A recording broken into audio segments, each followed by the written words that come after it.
Step 1, take a hammer to the bathroom scale. Step 2, rip up all the diet rule books. And step 3, get ready to redefine what health and well-being means to you. And guess what? It's not your weight, it's not your shape, and it's not how much space you take up. Welcome to Body Kindness. I'm Rebecca Scritchfield. I'm the author of the book Body Kindness and host for this podcast. Thank you so much for joining me. I ask that you keep an open mind as we have interesting conversations about what it means in this culture to resist and reject and divest from the norms of health is only for people who are pursuing thinness and weight loss and dieting. We can say no to that. That does not help many people create a better life. But through this show and our conversations, I am confident that you will find your own meaningful path to a happier and healthier life. Even if you want things to change, that's okay. But we have a whole lot of unlearning to do, and I invite you to join me on the unlearning.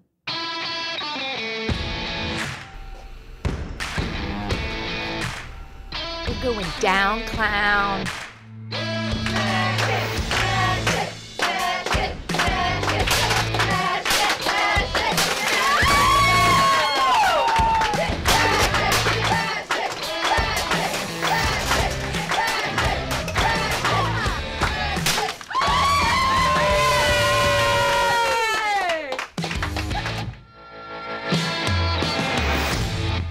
Well, welcome to the show today. I am going to spend the time talking about the news that is just breaking my heart and devastating me all over the place. And that's the new app that Weight Watchers, WW, has launched called Kurbo, which is targeting kids, and not even targeting. I think it's very predatory behavior what they're doing.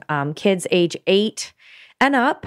And like I said on my first Instagram post, it's, like cigarettes, you got to hook them early and keep them addicted and always wanting to buy your product.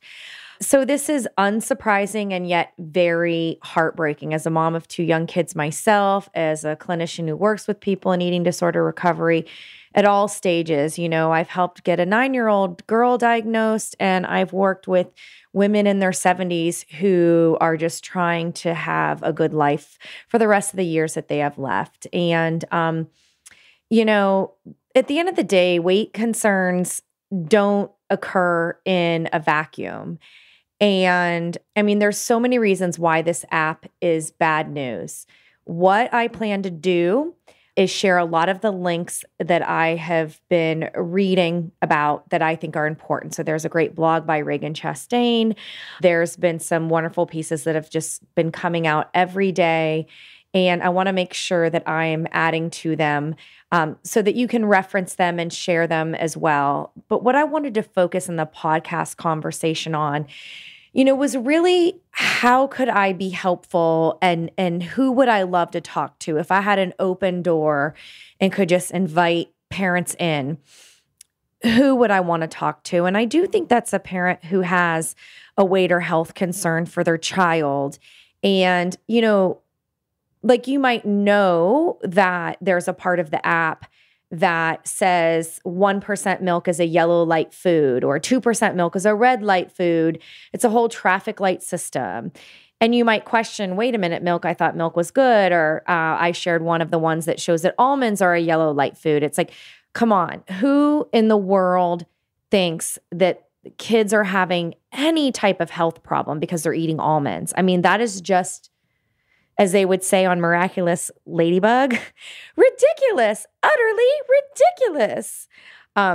As you can see what I'm watching with my kids, I guess, there. But at any rate, I'm glad I have a little bit of humor, actually, because it really is, it's stuff that makes you want to cry. I think one of the most outrageous things, besides the images of the kids, real kids before and after and what they're saying, they're sending me marketing copy that's like, oh, now with my coach, which is the fee, right? With my coach, I'm exercising at least an hour a day. And I've lost 12 pounds, so-and-so, age 9.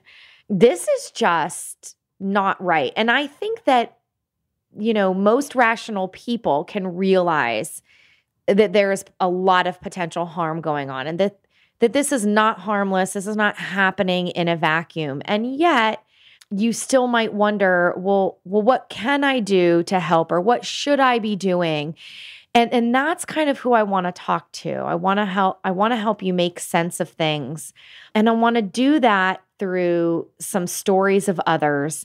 And that is going to come in a couple parts. It's going to come from some emails that I got when I started sharing about this, and posts where people gave permission for me to share with you. And then I'm also going to share a part of a previous episode where Bernie and I actually talked to the show's producer, Shauna, who is a Weight Watchers child. So her mother was a Weight Watchers leader. And so we'll recapture some of her story. Long story short, she did go on to develop an eating disorder and did seek recovery. And we were all in a tizzy because they were going to offer a free program for teens. And then they kind of quietly pulled that. And this is like the next thing. So it's like, oh, forget about the free teens program. We're going to do an app, and we're going to go even lower, 8-year-olds. And it's just a mess, So what we need to remember is that any concerns that you have about your kids' health or weight or whatnot, I want you to understand that those are all valid concerns. And I welcome any concerns that you have. Any parent would want to take really good care of their child. But we do need to remember that Weight Watchers is a publicly traded technology company, right? So the last time I did it, I was getting ready for my wedding, and I did the online stuff, that I paid for, tracking glasses of water and, putting foods in. Where are my, free foods? I just remember whenever I got too hungry, drinking this soup that was basically veggies. And honestly, it's like, yeah, veggie soup is part of a meal. It would be good, right? But we're talking the soup as the meal, because it was 0 or 1 points. I mean, it's just, even me talking about that, and just that this was my wedding, it doesn't feel that long ago. I was a dietitian and I was still dieting, which is sad in and of itself. I remember I found the envelope that I was using to weigh myself and track my weights, and the smiles and the frowns. And it's like, I know this struggle all too real. My first diet was 9. And if you read Body Kindness, I tell a little bit of my mom's story about doing tops and, how she was the queen, won all the toilet paper and paper products for a year. But she basically had an eating disorder that was undiagnosed. 1, because we didn't have healthcare. 2, because she was a higher weight woman, and she was congratulated and celebrated for her restriction. Eventually, we were able to get her help, and I was able to stop chronic dieting once and for all. And, just the thought that this is out in the world is absolutely sickening to me. I don't blame a single parent who is thinking about trying this out, but I hope that in this show, I give you enough motivation and support for understanding why this is not the way to go, and hope for what you can do instead. So, and look, their coaching is not inexpensive, and they don't even have dietitians, let alone Hays-informed coaches. So there's a whole model. It's a money grab. It's a hoodwink. I want you to understand that, and, to just get your mind out of that this particular app is going to do something positive. And honestly, even if you're a person who has lost weight on Weight Watchers and has a positive experience and might be thinking about recommending it to somebody else for their child or for your own child, I want to plead with you that kids developmentally cannot handle diets. Forget the moral value of what adults should do. Developmentally, kids cannot handle diets. Understand that puberty begins around 8 or 9. This is when they're targeting.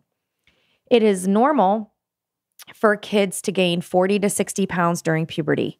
Some kids might not start puberty till 14, 15, right? So there's a big range. And it's normal for some kids to gain weight before they gain in height. And, you might have heard about growing into your weight, Now, that doesn't necessarily mean thin, right? If a child is charted on the growth chart at 2, starting high on the growth curve, that's just a distribution of our size diversity. So what we would expect to see is that child would start high and stay trending high on their curve through puberty. We would not expect weight loss happening. That's just the beauty of size diversity. So we need to get that in our heads that size diversity is beautiful. And what is really ugly is weight stigma. It's weight stigma that's been in this culture since before we were born, and it's going to be there even when we're gone. But we can take a meaningful action in opting out of diet culture and choosing to speak out against it, choosing health and well-being for all. And we do that by not centering weight loss just as a culture, right? And we will continue to work on the systems and the structures, anti-discrimination laws. That's what we really need to attack, the systemic virus of weight stigma. And you probably heard somewhere else or a previous podcast that weight stigma alone increases somebody's allostatic load. And that is one of the markers that we use for risk for chronic disease. So it's not that, this higher weight person, I'm going to make an assumption that they don't exercise and that they don't eat broccoli, they're going to get diabetes. That is so not even scientifically true. Not only that, but it's more likely that they're going to experience persistent weight stigma throughout their life, increasing their allostatic load. And it's that allostatic load driven by the weight stigma that can increase the risk for chronic disease. So we need to keep that in mind too. So anyway, back to the kids, and they're supposed to be gaining weight, even if it's diverse. And what that really means is that you could have kids who are the same age, same gender. Obviously, genetics are different and weight is highly genetically heritable, second only to height. But they could be the same age and very different weights. They're going through puberty at different stages. The weight gain range is different. So why would we ever encourage and center weight loss? And that's what this app is doing. Why would we encourage and center weight loss during this time of puberty? It's not good for any kid. So Weight Watchers will try to distance themselves from eating disorders. It's actually not true. The American Academy of Pediatrics says that dieting increases the risk of eating disorders. And it recommends things like family meals, healthy eating patterns, movement, to work with a child if a child is being bullied, to advocate against that bullying for their well-being. So there's a lot of positive recommendations. And there's even weight stigma, even in recommendations and in medicine. So they're not perfect, right? So there are people who will still believe, this child needs to lose weight. We need to take our focus off of centering weight loss as the expected outcome for all kids. And we need to be able to focus on patterns. And so I want to pivot to talk a little bit about that. So, as body kindness in the realm of eating supports intuitive eating. So the intuitive eating workbook for teens would be a great workbook. The book Intuitive Eating, working your way through that for yourself and your family. And then of course, what is in the body kindness book in addition to the intuitive eating. So there's guidance around flexible and balanced plates. There's guidance around enjoying family meals and cooking together. So I trust you to be wise in those types of resources. And you'll see as you embrace body kindness in your own life, this is great for my family too. There's also Ellen Saturn Division of Responsibility, and I haven't talked too much about it on the show. I have talked to Ellen about coming on the podcast, so maybe that will happen one day. But a lot of clinicians who I've interviewed, and I'll include those links in the show notes, but there are people like Anna Lutz, Leslie Schilling. We also know about the Division of Responsibility, which is created by Ellen Satter, who is both a dietitian and a therapist, and it's been around for a really long time. And essentially it goes like this. Parents decide what food comes into the house. So you do not have to be the food police, right? Because you talk to your kids about foods they like and that they would like to see. but you also think about the veggies and fruits and, the yogurts and the cheeses and all those things that you would want to bring into the house that help make a balanced family meal and help make meals and snacks happen. And so that is your role.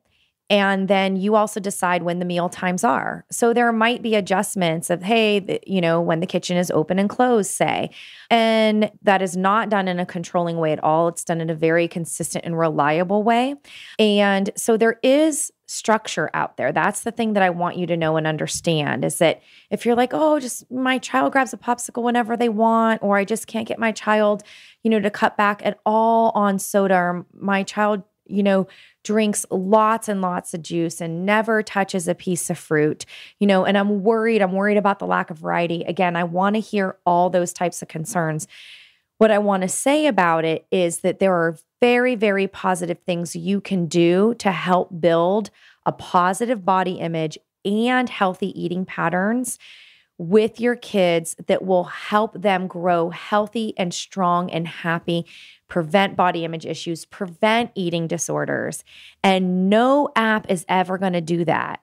You are going to do that because you are a wise, competent, and strong parent. You have what it takes to help your family get through any difficulty. You can get the knowledge and the motivation that you need that actually helps your child thrive. So I want you to know that that kind of stuff is out there. If you have the funds, a health at every size and form dietitian trainer, I definitely recommend, make sure that their websites are weight inclusive, get referrals and recommendations from people, but ask about them being health at every size and formed or trained in intuitive eating, and interview them before you decide to hire them, because that is a big investment if you have the funds to do that. The books that I mentioned before also could be really great resources. For movement, kids are meant to move and play. Absolutely, 100%.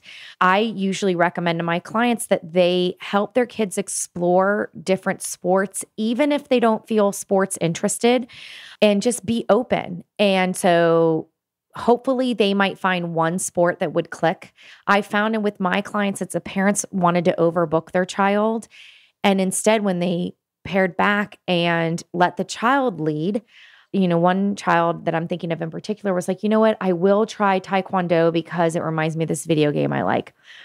And he ended up eventually becoming a black belt after a couple years of doing it. And that's the thing. When you can let the child lead and drive an interest, they will be more active. And the more he got into it and saw, I know I only have Taekwondo once a week, so I will go on this walk, after dinner and before my homework with my mom. It's part of my chores is to walk the dog, et cetera, et cetera. So there are ways to encourage movement, even in kids who feel like they're not into movement. And, we have to even ask why. Were they shamed or body bashed? Do they feel uncomfortable? Get to the root of the issue. I am all for kids getting regular physical activity as part of health and well-being and at any size. But what I'm against is saying that activity is going to lead to weight loss. And I had mentioned that one Kurbo Weight Watchers testimonial email that I got. There was a one and another before and after. The girl's like, I feel like I can run the track 1,000,000 times.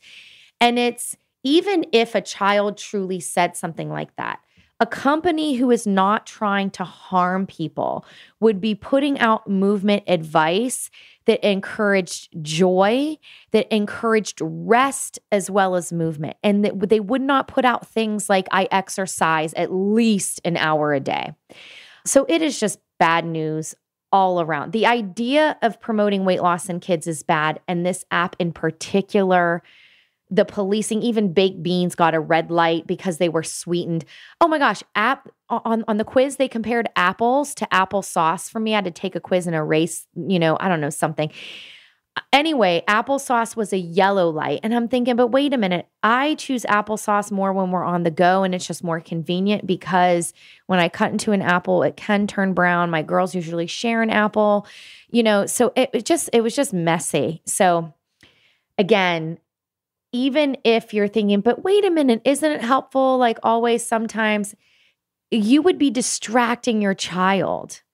Even trying one day of trying to remember what they ate and when. I mean, think of how busy breakfast is and getting out the door. So are you going to track for your child? And do you really need to be doing that? What is this traffic light system going to teach you? It just raises so much more questions. It is morally wrong to push weight loss on kids for any reason at any size. Weight loss should not be centered. That's a moral value that I will stand up for. But even when it's like, oh, well, child grew outside of their curve or something, and you can find that there are behaviors that are concerning, right? I would want you to look for those concerning behaviors in a child of any size. I wouldn't want the growth curve to be the trigger. I would want you to look out for that anyway. But then I would want you to look at centering the positive behaviors, not weight loss as the outcome. And just let it do its thing. Focus on a positive connection to your body, positive and healthy eating patterns that are still going to include things like donuts and cupcakes and ice cream. But again, a division of responsibility, there's structure that can be positive. That is how you help kids in age-appropriate ways. Because yeah, of course, like if I said, hey, kids, eat whatever you want, whenever you want, I mean, their just favorite food group is chocolate, right? And I know that I can incorporate chocolate without being the food police, and I can help my kids get the nutrients they need to grow. And so this is about how do we instill that confidence in you. So hopefully these resources so far I've mentioned could be helpful. I'll include a lot more links in the show notes with this as well. I wanted to read some of these Body Kindness reader stories that I had mentioned. So here's the first one. This is from Michelle. I did WW probably 4 or 5 times. It works, in quotes, in terms of me losing weight, but I was obsessed with reading the labels and tracking whatever they were having us track that time. The first time I did it, I really did feel like I was learning how a thin person ate and that I would be able to maintain that forever. But I didn't, because I went back again and again, each time gaining back what I lost and a little more. I would not let my kids use this because I know diets don't work. Thinner does not equal healthy. And I'm trying to teach my children to appreciate and love themselves for the way they are, more than that this is an eating disorder my daughter developed and the genetic disposition I know my other 2 daughters have. When my daughter was 12, she dropped a significant amount of weight when she stopped eating dairy. She was experiencing anxiety and panic attacks, which we didn't know at the time, and we equated them to lactose intolerance. So she cut all dairy and dropped lots of weight. I still remember all of the comments people gave to me about her or gave her directly about how good she looked. I can't imagine what that sounded like to a 12-year-old. So when she started gaining the weight back, she was unhappy. Society tells us we should be skinny, especially teens. I know how hard it was for me when I gained back after losing. I was embarrassed, ashamed, disappointed, and frustrated. What was wrong with me? And that was as an adult. I can't imagine what that was like as a preteen. My daughter told me recently she remembered when my husband and I were following WW, and she'd see the things turn around, or even sometimes go to meetings and weigh-ins with us. We didn't usually stay for the meetings when we had kids with us. We'd just weigh in and go. It gave her confusing messages about food, good food and bad food, and who knows what else. I will not purposely put my kids through that. The before and after pictures of a child were hard for me. All 3 of my kids fit more into the before picture, and I feel as if society judges me as a mother for that. So then I feel like I'm doing the wrong thing. It's a constant battle for myself, and I don't want my kids to go through the same thing. This is Joanne. I did WW both online and meetings. I lost weight and was miserable the entire time I was on the program. I obsessed about my points. How many points is that? How many points do I have left for the day? Oh no, I went over my points allowance and on and on. I would never use an app for my child's health or weight because that is an express lane to diet mentality and all the mental and emotional baggage that comes with it. I did WW as a kid and as an adolescent, as an adult, multiple times. My mom first pushed me into it around 10 years old, but I internalized all of the fat phobia and hatred they have. Their disordered eating rules are why I lost a ton of weight and then gained it back and more than once. I didn't make the connection between restricting for WW and the binging that followed in college. I had no insight. Now I realize it doesn't work, of course. I know it's not WW that gave me and my best friend in college eating disorders, but damn if they didn't play into them. I would cry in the car over 1 pound gain when I was at my lowest weight ever.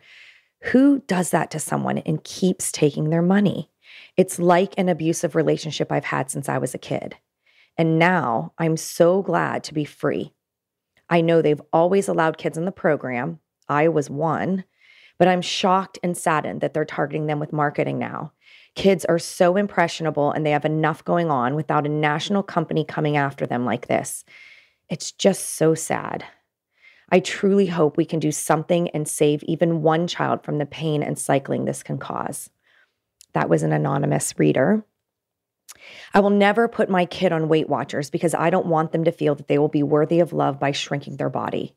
I was put on Weight Watchers at 10 and developed a 13-year battle with an eating disorder afterwards, and still, as a 40-year-old woman, have to fight the thoughts that my body is how I earn love. That's from Julie Newbury from Pleasant Grove, Utah. I did Weight Watchers off and on for years, but became very dedicated after the birth of my child to, quote, drop the baby weight. Looking back, that was the most miserable and exhausting time of my life. Measuring, counting points, every bite, lick, and taste, as Weight Watchers called it at the time. Then over-exercising to the point of pain and injury just so I could, quote, earn more points to eat because I was hungry all the time. Weight Watchers led to disordered eating behaviors and thinking. This new app for kids is disgusting. I would never allow my daughter or any child I know to use it. Targeting children during a time when their bodies are meant to change and develop is so harmful. And I hope parents see through this shame-filled money-making attack on our young people.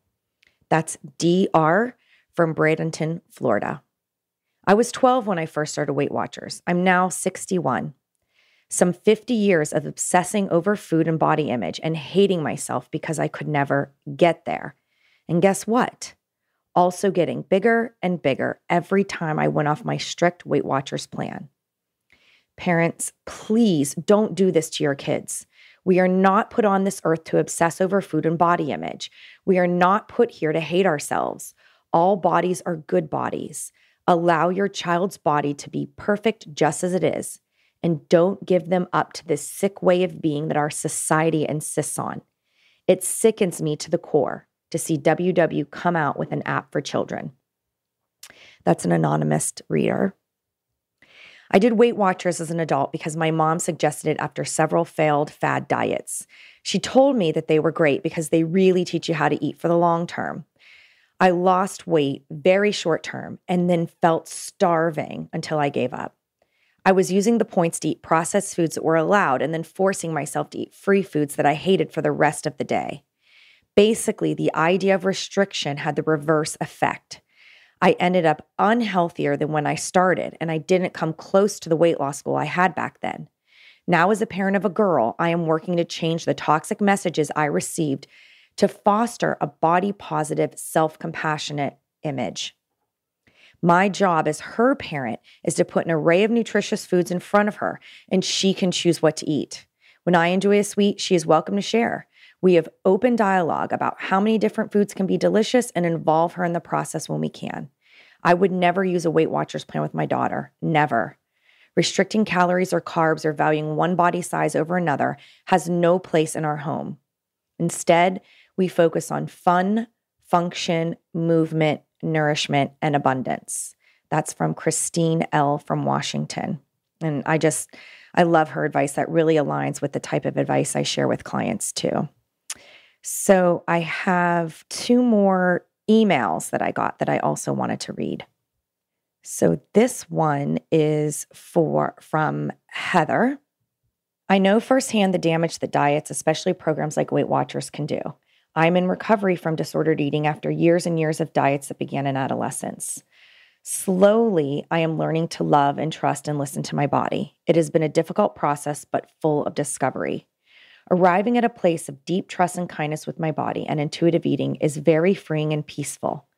I was formerly a Weight Watchers member, attended meetings at their meeting centers, dangerously obsessed about the program, and dealt with crippling perfectionism that was only heightened and made worse in the off and on again failed attempts to change my body and ignore its natural cues and instincts.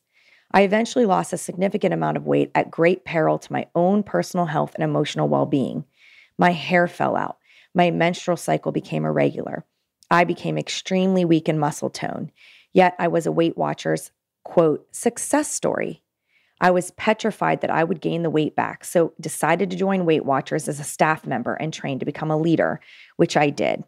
I was later featured in their magazine and led large meetings within their work program and at meeting centers. As a staff member, you were required to have a monthly weigh-in and be within your goal weight, which at the time was in your BMI boundaries, which does not take into account your body and its unique needs. So basically, you would live in a state of off again, binging for the good part of a month, and then frantically trying to whittle away a few pounds to get into your BMI range before the corporate monthly weigh-ins. Staff members discussed and shared techniques, laxative teas, spitting into cups, extreme fasting, etc., all of which I regularly attempt. The irony is not lost on me. I look back and shake my head at how brainwashed I was by this giant money-making, body-hating scam. I was standing in front of rooms full of WW members and reciting to them how Weight Watchers would help them lose weight and obtain the perfect life. Meanwhile, I was doing horrible things to keep my body in the success story image. Eventually, over time, something clicked. I woke up and I was able to quit, exit the program forever, and seek professional help by way of an anti-diet, body-positive therapist and nutritionist. Occasionally, I will think back at those dangerous years and remember instances of parents bringing their young children, usually girls, into the meeting centers where they would sign them up while the child hung their head in what looked like embarrassment, sadness, and shame. They were never there long, never engaged, always struggled, then would leave the program, occasionally resurfing again months or years later to attempt again. I always felt like something was wrong, especially at those times. I too remember being forced into diets by a well-meaning parent, trying to somehow alter my naturally growing and changing body in adolescence. At a time that I should have been learning to communicate and listen to my body and its beautiful evolving needs, I was learning to shut down those channels of communication and listening, disregard my body's own natural cues for hunger and need for energy to sustain growth, and ultimately learn to read what somebody else said I should eat and what I should weigh and what I should look like, instead of trusting my own wise body. I learned to betray it. Now, reading in the news that Weight Watchers has an app directed toward kids shocks, disgusts, and saddens me. I would never allow my child to go through what I did. What WW is doing is extremely dangerous for these young people and will affect them their entire life in extreme negative ways. I strive to educate myself, learn and grow in my body wisdom, and share what I know with my young child. She will never know diets. She will only know body love, trust, and kindness, and how to eat intuitively to serve her body's own unique needs. All bodies are different. All bodies are good bodies. No one, especially an app created by a money-making corporate giant, should tell our children what to put into their bodies. And this is from Laura Westmoreland. This is going to be the last letter I read. And she is a therapist who works with folks. She said, "This makes me sad. I grew up with a parent who was constantly dieting. Weight Watchers was used for one attempt. At a young age, I learned about restriction, that my growing body was not okay, and that I could not trust the wisdom of my body, hunger and fullness cues. As I grew up, I developed into a curvy girl. Weight gain is part of puberty. I was sent to a nutritionist. Restriction was reinforced. This started the cycle of dieting, weight loss, and weight gain. I developed an eating disorder, body image issues, and experienced weight shame. I'm sharing this with you all because of the damage dieting did. And I was set on a path to an eating disorder by well-meaning parents and healthcare providers who ultimately caused harm. I've been in recovery for some time now. I follow intuitive eating as created by Evelyn Tribole and Elise Resch and have regular movement practice. My body is larger. Our brains consider dieting as a famine and compensate by holding on to weight as preparation for the next famine. I'm a therapist who helps people with body image, body shame, and eating disorders.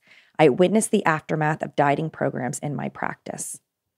I just want to thank all the readers who submitted emails and posts. I am going to make sure that I include them in the show notes so that you might share this podcast, their stories. And, I am open to your questions. You can email me, Rebecca@bodykindnessbook.com. We can engage in more conversation in the free Body Kindness Insiders group on Facebook. There are resources out there. There is a community out there who wants you to have a better life, where you focus on well-being and self-care, not shame, and to help you help your child and your family have a better life. We are here for you, no matter where you are, no matter how hopeless it feels.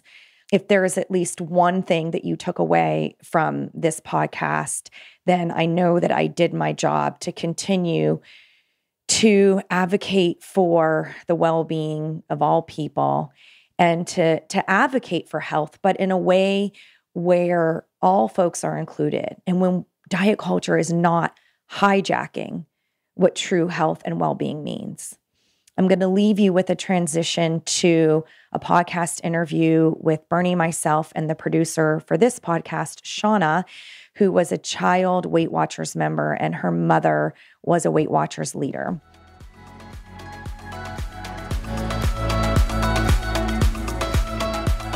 Speaking of Weight Watchers, I'm just going to bring this up and I'm going to let you do your thing. You brought it to my attention. I just want to reiterate it here to our listeners.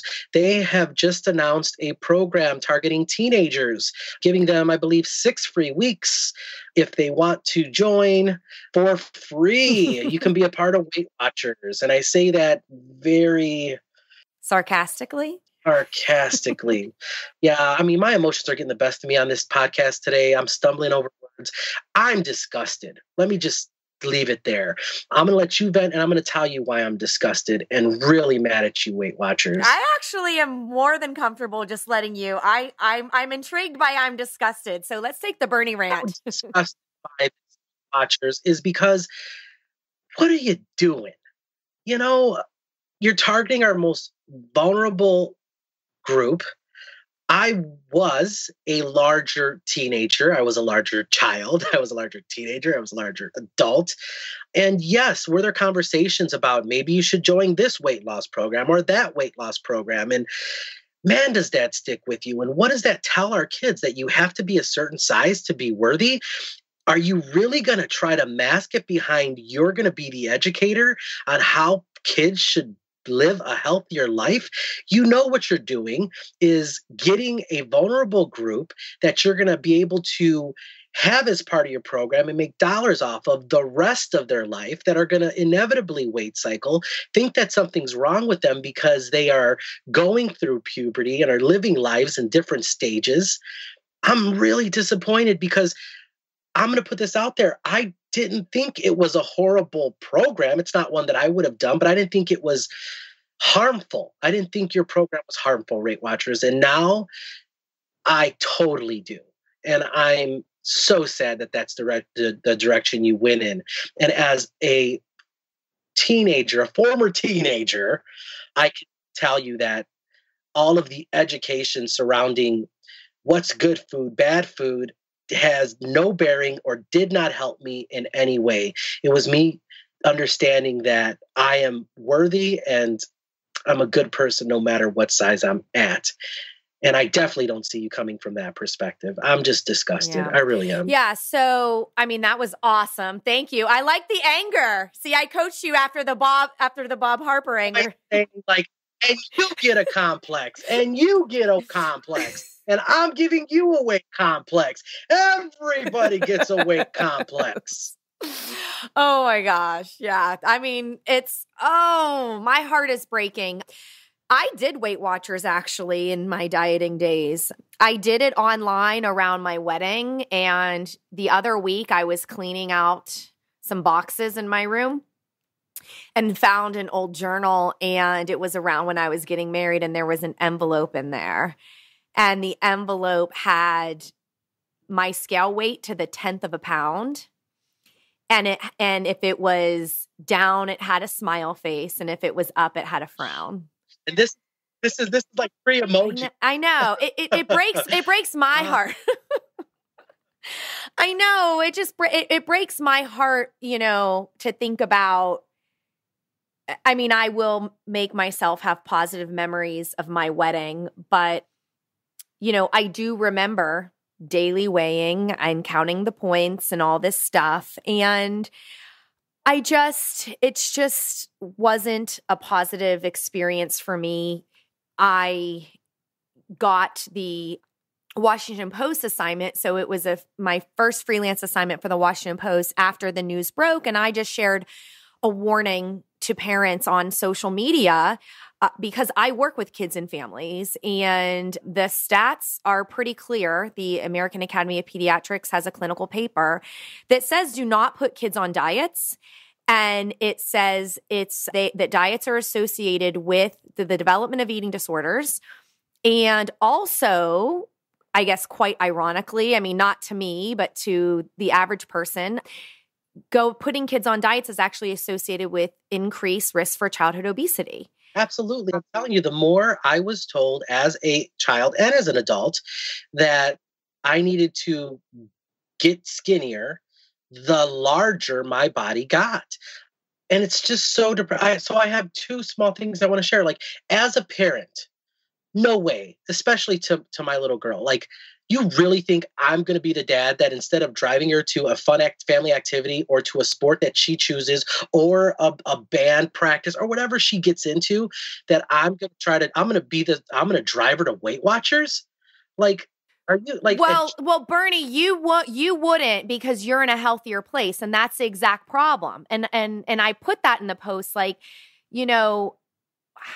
that parents, like, what about the parent? Because the parent has to bring the 13 to 17-year-old to the meeting. So the parent is paying, the child gets to come for free. We still don't know, to be fair, we don't know how they're going to run the program. No. Right? No. But that leaves me just more questions than answers. Are the kids in the room with the adults? Like, how's that going to, yeah, exactly. Yeah. You're right. Okay. I get that. But my thing is, and I'm just speaking for myself as a parent, and I know I'm a parent of a young person, like, my daughter's worth is so much more than her physical appearance. And, I would rather be the type of parent, and this takes time, right? And we don't all have this luxury, and we're going to have to prioritize, but I'd rather be the parent that says, hey, listen, if you want to challenge your body in different ways, let's think about how to do that in a positive way. Let's together sign up for, I had mentioned a museum membership. Let's go check that out. We happen to be active while we're looking around. Or if there is a local race or event or concert or something you want to do, let's maybe include some family memory building activities that may also contribute to your wellness. Now, if my daughter wants to be an all-out athlete and run centuries, cool. Okay, I'm not going to stop her either way, but I don't want her to feel as though she needs to go to a program when I know, like, a program like Weight Watchers doesn't work to just have some type of self-worth. As a matter of fact, I remember a family member who I love immensely had said, hey, listen, if you sign up for this one particular program, it was another weight loss program. And if you lose weight, and this is back in the early 90s, okay? And if you lose a certain amount of weight, I will buy you, at the time, it was the in thing in my area, a pair of Z Cavaricis. I don't know if you guys remember what those are. Oh, I love Z Cavs. All the belt holes. Okay, exactly. So here's what happened. And I want to prepare our readers, grab some tissue. I never got a pair of Z Cavaricis.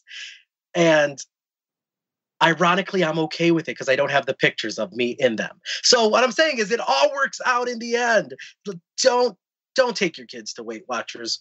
And if there's questions you have, please feel free to reach out to us, especially Rebecca. There's so much data that supports that this does not work and actually does harm. Yeah. Well, I have a couple other thoughts, but I want to bring in our next guest, and we'll make sure we keep this conversation going. So this is a fun treat. We are actually going to call the producer for the podcast. So her name is Shauna, and she read Yeah.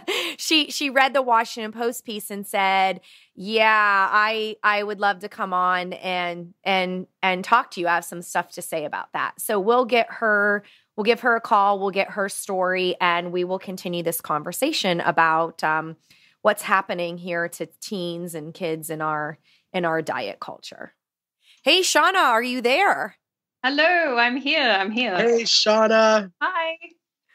Well, thank you so much for coming on. I love obviously working with you on the show production, but you had something very important to say. You said, I'd really like to talk to you more about this because I think people need to hear about Weight Watchers and teenagers. So thank you for giving us your time, and we're going to give you the mic. Oh, not at all. Your article really got me fired up. I just thought, who better to talk to about this stuff than you? Because, I've read so many great pieces from health professionals over the last week about this, but I was just sort of keen to put it at the perspective of I would call myself a Weight Watchers frequent flyer. Like, I have been there so many times.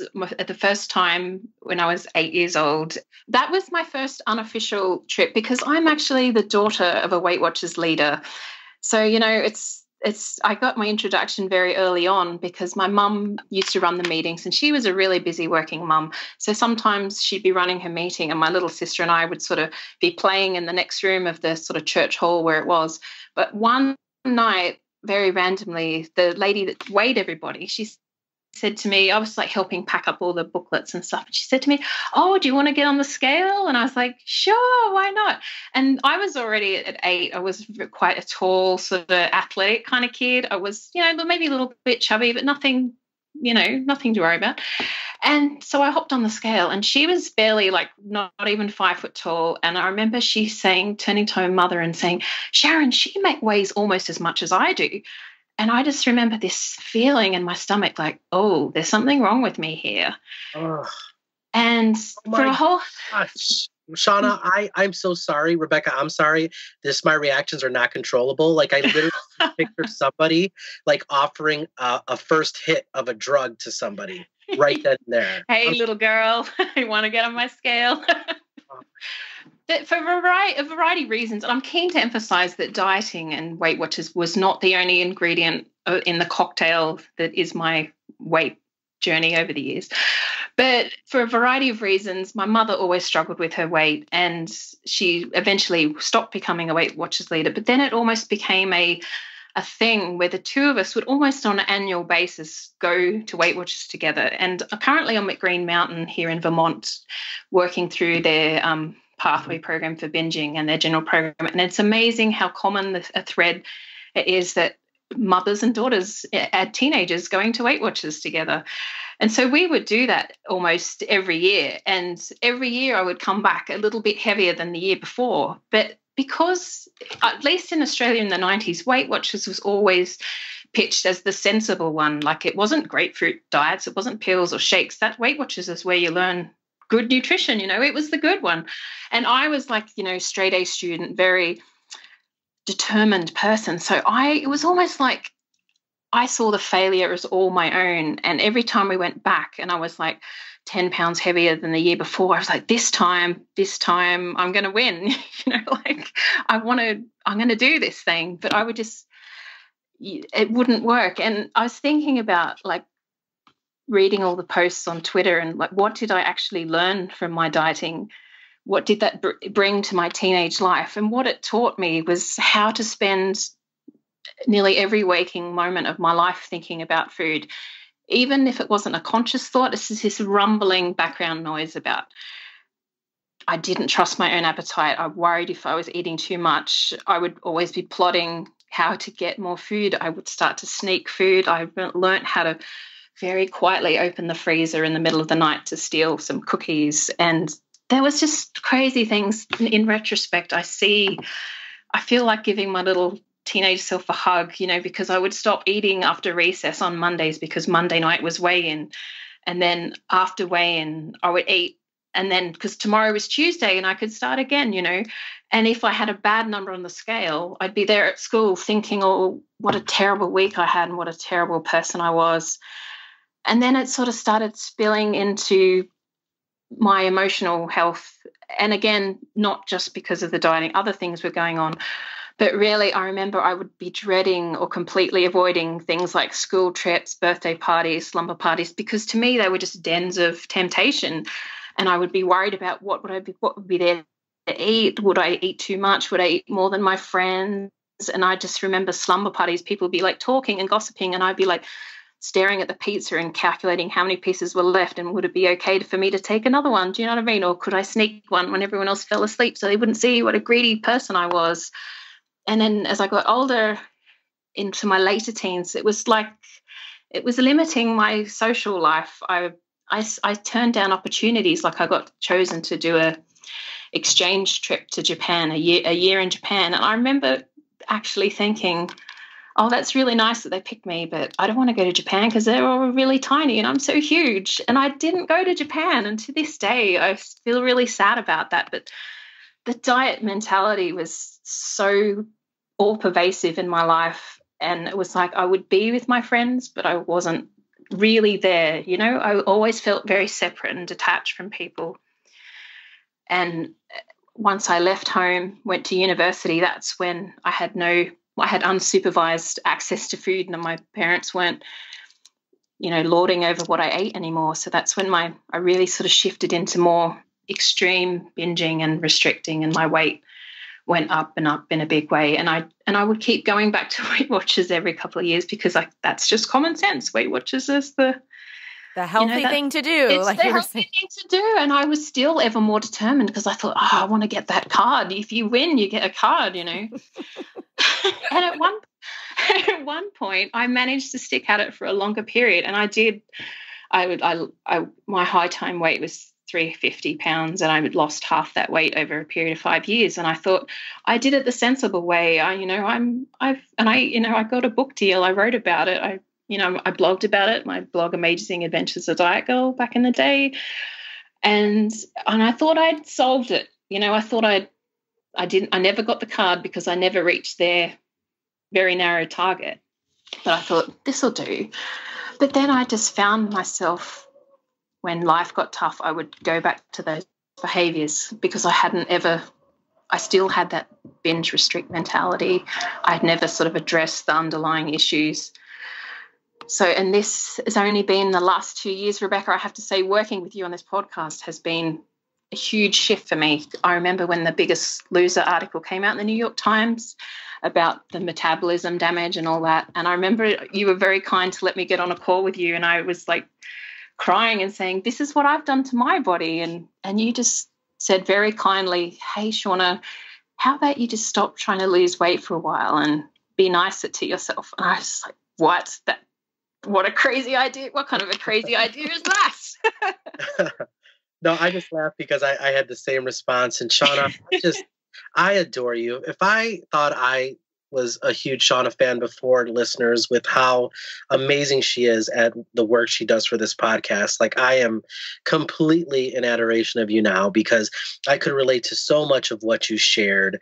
And you're absolutely right. I want to go back. I wish little Bernie met little Shauna and we just hugged it out because there were so many things that you shared that I could completely relate to. And gosh, just so eye-opening, right? When we talk about Weight Watchers and what they're doing now, if this doesn't show a glimpse of the fact that that's just not what's going to be helpful for anybody, especially our children, I don't know what is.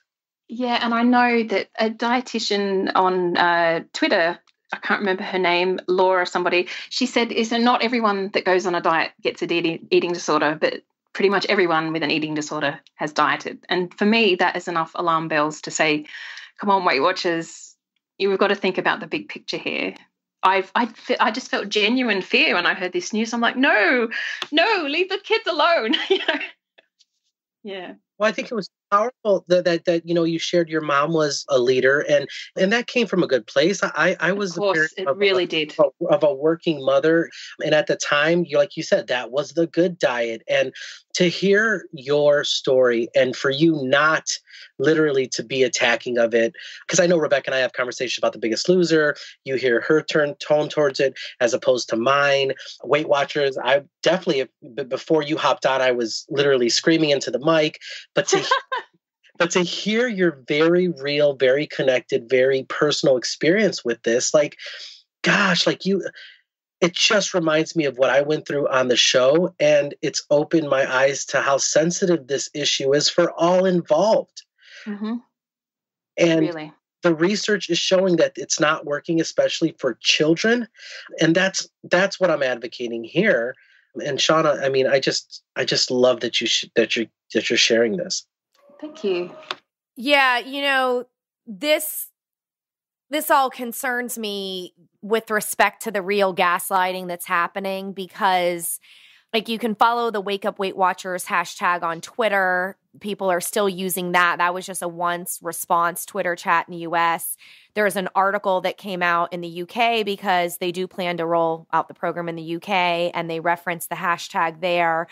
Of course, I got hate emails for my article in the Post, and also public comments on my article. And some aren't so nice directed at me, like, silly, oh, I didn't do my research or whatever.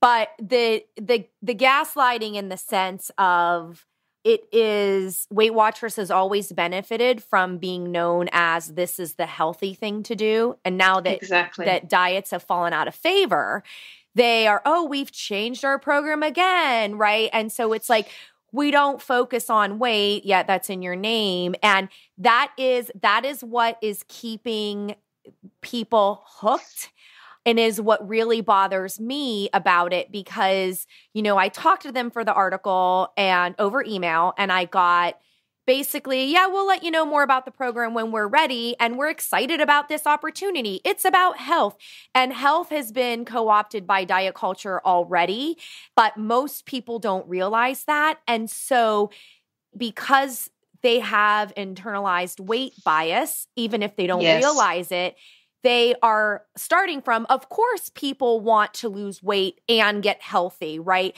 And so what's the most sensible? What has the best rankings? What has the most science behind it? There's actually no data at all that Weight Watchers is effective in the long term.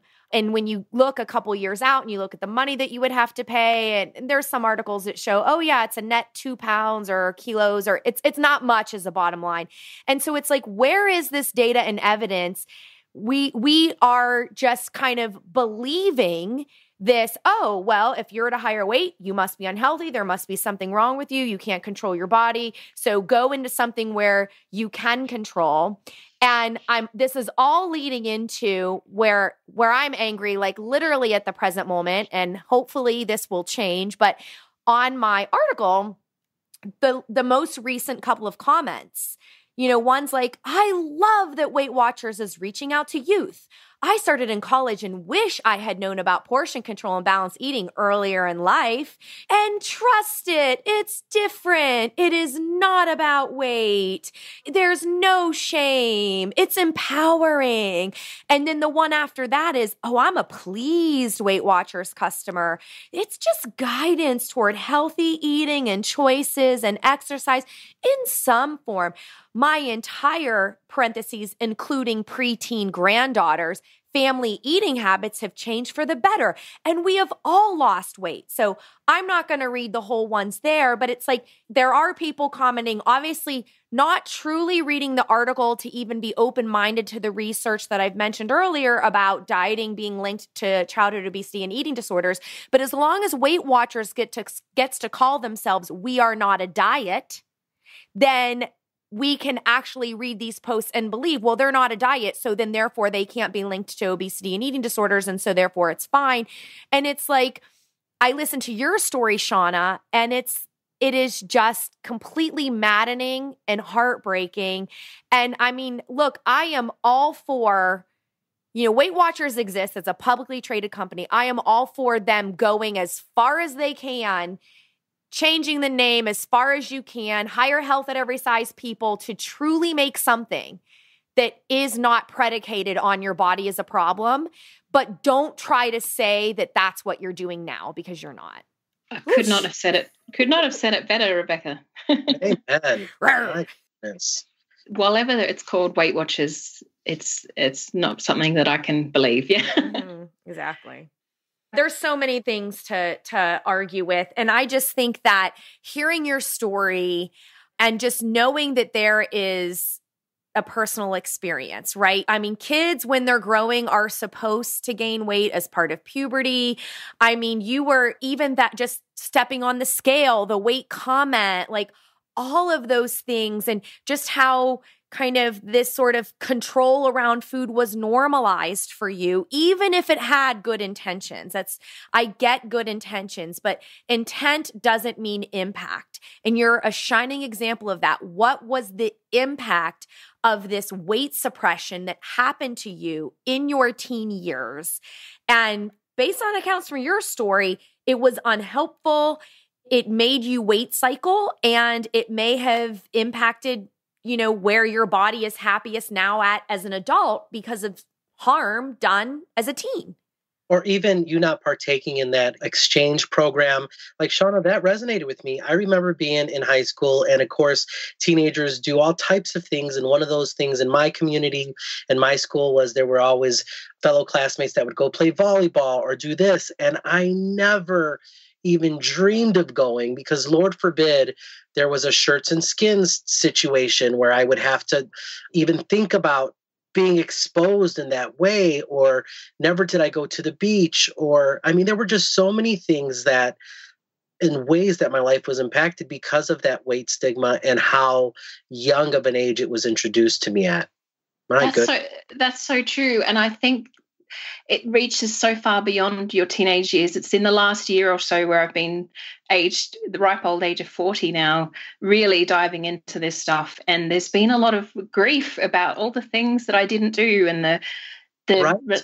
and I've had friends tell me things that I did, like as their friend, when I was in my little world of dieting and being depressed and stuff, and that I have no recollection of doing, because my whole world revolved around my body and what I thought was wrong with it, and I would hold myself back from friendships and stuff, and I caused pain to some people, and I'm so glad I've been able to work through that now. But if there's anything we can do to help, I don't have children, but if for parents, if we can help parents and educators and the whole system, like, how do we help children accept where they are? Their bodies are amazing. They can do things, and they're still growing. We can't mess with, we just can't be messing and making them get on scales and things. Like, how do we get them to love food and know how joyous it is to move and exercise without it being for punishment and to make your body smaller? I feel so passionately that we all need to come together with this and stop just trying to make money out of it. Yeah, no, I'm on the same page with you. That's exactly what I was screaming into the mic about earlier. But how wonderful, Shauna, that we are now on this journey, that we understand how this has affected our lives, and that we still have time to do those things, and to be kinder to ourselves now. So I'm looking forward to hearing more about some of the things that you're going to be doing and have been doing now, that maybe you wouldn't have done before because of the way you felt or were made to feel about your body. So that's exciting. Cool. Well, do either of you guys have, any thoughts or ideas? I mean, I'm interested in kind of like letting the sort of nutrition and exercise pro be silent and listen for a second. But just as a person going through this world who's experienced weight shame, dieting, and all that stuff, and you've made some progress to where you realize that this doesn't have to be about shame and deprivation, that you can take care of your bodies. So what specifically could you see parents, families, teachers, doctors, like, what should we be saying and doing that you believe would actually be helpful? Shauna, go ahead. I'm going to let you start in. You're our guest today. Oh my goodness. I can only think about what would have been helpful to me, and that would be learning how just to be, sorry, you're going to have to edit this out. You don't have any thoughts at the top of your head, Bernie? Yes, no, absolutely. It's funny. You know what? And it's funny because I'm telling you, Shauna, when you hear this recording, and I hope this all makes our show, I've stumbled so much because of how emotionally it is. It's very emotional. Emotional is for me. So like, and again, I can only speak for myself, but what I would have loved to have seen is my family rally around activities that were meaningful and created wonderful memories that maybe contributed to what healthy living could look like in a positive way. Like, let's all get in the kitchen and try to take time and make time to prepare meals, or to at least explore ways that food can be fun and not a chore. And I'm coming from a household with a single mother who worked so much to just provide for us. And I know that would have been difficult, but it's about trying to make that time, or about not just preaching how a body should look and what healthy looks like, but actually engaging in activities that were active and that created memories that were meaningful. I guess for me, and being a parent and a relatively new parent, what I'm striving to do is just really bring value to time spent together, no matter how much or how little. And bit by bit and step by step, I think as a society, we need to start understanding that all bodies are beautiful, and start making sure that our publications and the things that we're putting out there are reflective of that. I'm very passionate about this particular thing. What could have been done? I think that it starts with companies like Weight Watchers or any other weight loss thing out there. Like Rebecca said, like, even though you don't think you're doing it, you are stigmatizing bodies. You are putting out messages that smaller is better, that smaller is stronger, that an athlete looks a certain way, that a model looks a certain way. And I'm so proud that we're going in that direction as a society. Even though it's slow, we've started that. And I hope and will work with Rebecca and you, Shauna, to make sure that this conversation continues, because our children and their health is at stake here. Definitely. I just think anything we can do for a child to believe that their worth is not dictated by their size, and that there are a lot of different body shapes in this world. I think, the Health at Every Size YouTube video about the poodle science, about I would get every child in the world to watch a child version of that, because we all come in different shapes and sizes, and the more that can be normalized, the better. And then just to learn to find joy in food and movement, I think. Mm-hmm.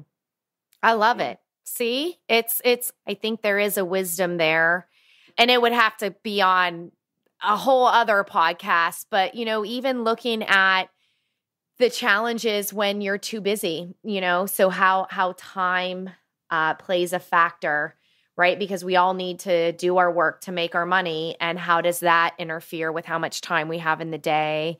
And I think this idea that unless we're doing intense, long exercise, it's not good enough. So then we end up doing nothing, or, ways that we could just be more active in our daily lives and enjoy mealtime again, enjoy prep, even if it's simple, that kind of stuff. Yes. And Rebecca, the reason I'm interrupting you is because when I say things like, try to do activities as a family or get in the kitchen, like, I am so aware that there are families that cannot do that. But hopefully there are ways that you can, whether it's literally putting on a song or singing a song and dancing to it, or if it's at least being more mindful about the time that you're making around a particular item of food that you're eating, that is so meaningful. And I want to make sure I was putting that out there, because I know for my particular family and my situation, what I was raised with was a single parent, and that was extremely hard, but even 5 seconds makes a difference. Yeah. And like Sandra Ament said on the podcast, I don't care what you do, pick up the unicycle. Anything is better than dieting. Amen. Shauna, I just sincerely want to thank you so much for sharing your story. You've really opened my eyes to maybe aspects of this that I hadn't considered. Just super powerful. And from the bottom of my heart, thank you so much for sharing. My pleasure. And Shauna, can you please let listeners know how they can find and follow you and read your wonderful writing? Yeah, I'm at shaunareed.com, and you can also follow me on Instagram at shaunareed. Wonderful. And Shauna, could you do me a favor really quick? And can you spell that out for people like me that just I have problems or think how to get a hold of you? Sure. It's SHAUNAREID. Great. Well, we'll put that in the show notes, and I'm sure you won't forget. Yeah, I will. Because that's your job. Oh my gosh. Oh, Shauna, I love you to pieces. Thank you so much, girl. Thank you very much. Shauna, so cool talking with you. Thank you so much. Thanks. Bye, guys. That was fab. Thank you. Oh, you're welcome. Thanks so much. Take care. So, Bernie, what'd you think of Shauna's story? Rebecca, this particular podcast has just been such a roller coaster of emotions for me. I loved her story, and it gave me a perspective that allowed me to place myself in her shoes and not just necessarily come from a place of like, oh, I hate Weight Watchers. There are some very real people that have participated in this program, and I am in no way attacking you. I know that you and I have more in common than you and Weight Watchers have, and it's time that we start reclaiming our true happiness and our true health. And let's do that together. That's where I'm coming from. It's a place where I literally want to reach out and have a huge group hug, because we have and continue to be under attack. And you are, and I'm talking to you, and you know who you are more than enough. And your children are perfect the way they are. Save yourself the gas money and stick home and hug each other and realize that it's going to be okay. That's it. I'm done. I'm exhausted. I'm emotionally exhausted. No, I know. It's, well, I just think, I mean, look, we're all here, we're all living, and we're all trying to be real and honest. And yeah, I think we have been on a bit of a roller coaster ride today. You know, this is just the beginning of National Nutrition Month. We've got some great shows coming up where we're going to hit on some important issues. I'm going to be talking to another dietitian about orthorexia in dietetics. That's an unhealthy obsession with healthy eating. We're going to be talking about diversity in dietetics and why that is really important to truly help the people we serve. And we're going to talk about basically radical dietetics and why it's, good to be rad. But, with respect to us leading it off today, I think what I'm taking away from it is our common humanity, and that we all have food and body stories. And it doesn't I felt today I'm not the dietitian expert helping whoever, right? Like, we're just sitting here on some mics, being real, being honest, sharing our experiences, and I think in a lot of ways revealing pain, reminding ourselves of that suffering that took place, and processing some anger with respect to, like I say, that shit ain't right, Yeah, no, you hit it right on the head. I mean, when she was speaking, I was thinking of myself. I'm an adult now, and I was bullied and I was victimized, and it wasn't one particular thing or this or that. It was just the emotions that were associated with living life as a child, as a teenager, as an adult in a larger body, and feeling deficient as a result of it. And I wasn't, and I'm not. And these are conversations that we need to be having within our own households as well, because we do have teenagers and children as young as 8 thinking that there's something wrong with them. And who better to talk to your children than you? And it's also going to take work for you to unpack that. And it may take years like it has me. Mm-hmm. And that's okay. I mean, I think we're all on our journeys, and yeah, and that's what I would say to parents who are listening, or maybe a friend of a parent. And I just like to say that it's okay, right? Like, it's okay to not be okay. It is okay to be struggling with healthy eating, right? Quote, and want to find the time for movement. And when you make these judgments that those things will then bring weight loss, it's okay to believe that, because that's what culture says. And I think we need to do a lot more permission giving because when we feel shame about where we're at, we're more likely to just avoid or just do whatever feels the most comfortable, which could be more dieting. And so my recommendation would be to, I know you love to say, give yourself a hug and hug it out, but yeah, a big old hug, permission to be where you are, permission to not have the answers, but using your own inner wisdom. When did ever dieting work for me?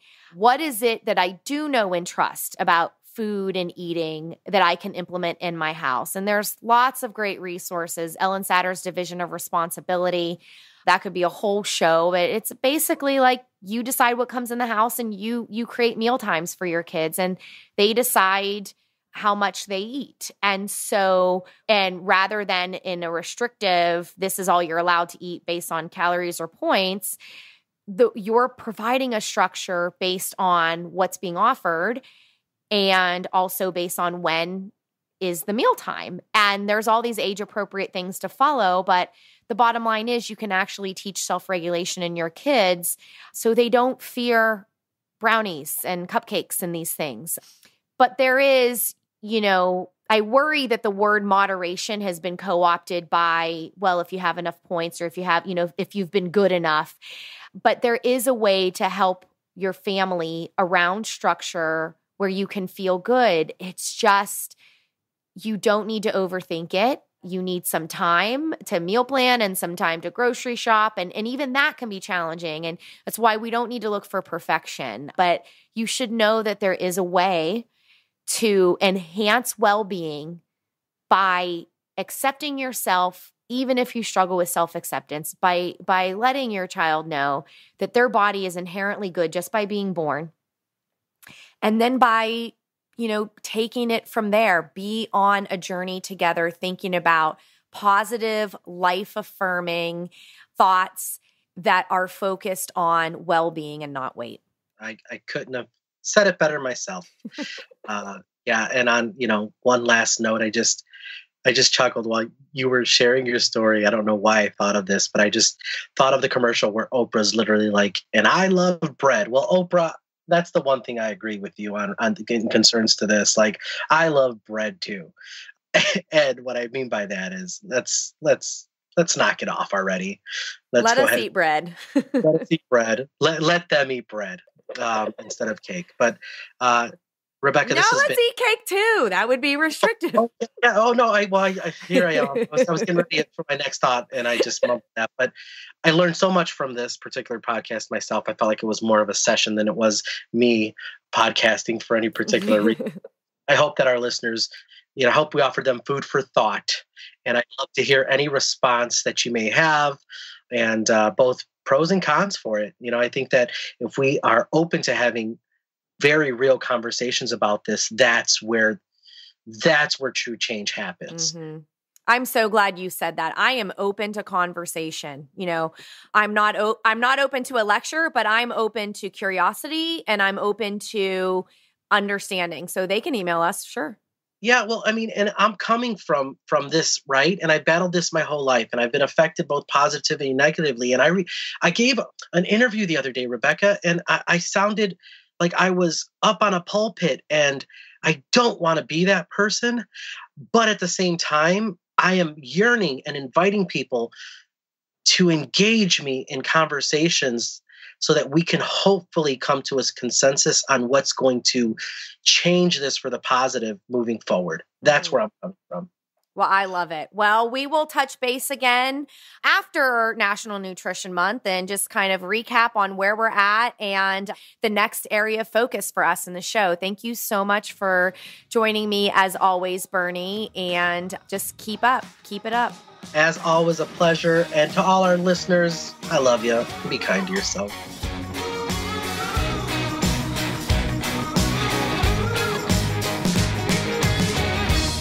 And that's our show. The podcast is made possible with support from listeners. Please donate to help offset production costs at gofundme.com/bodykindness.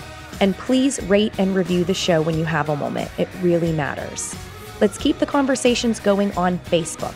Search Body Kindness and request to join the group for Body Kindness readers and listeners. Have a question for us to answer on a future episode?